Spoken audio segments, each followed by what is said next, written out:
ஒரு ரூம்ல உட்காந்து பாருங்க.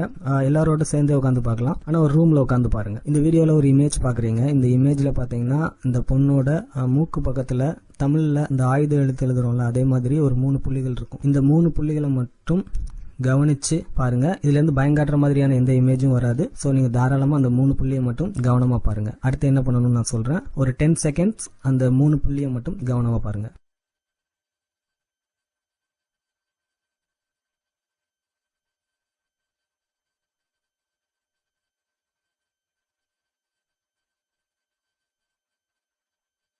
இப்ப உங்க கழுத்தை அப்படியே மேல திருப்பி மேல அந்த சவுத்தை பாருங்க. அதாவது உங்க ரூம்ல இருக்கக்கூடிய அந்த ரூஃப் கூரையை வந்து அப்படி பாருங்க.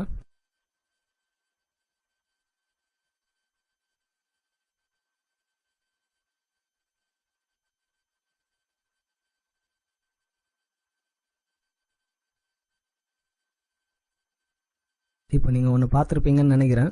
ஸோ பார்த்துருந்தீங்க அப்படின்னா என்னன்றதை கமெண்ட் பண்ணுங்கள். பார்க்கல அப்படின்னா திரும்ப முயற்சி பண்ணி பாருங்கள். எல்லாரும் ஒரு விஷயத்தை பார்க்கலாம். உங்களுக்கே ஷாக்காக இருக்கும் எப்படி நடந்ததுன்னு. ஸோ இதில் என்ன லாஜிக்கில் இது ஒர்க் அவுட் ஆகுது அப்படின்றதே நமக்கு தெரியாது. பட் ஒரு இன்ட்ரெஸ்டிங்கான ஒரு விஷயம் அப்படின்றதுனால சொன்னேன். நன்றி.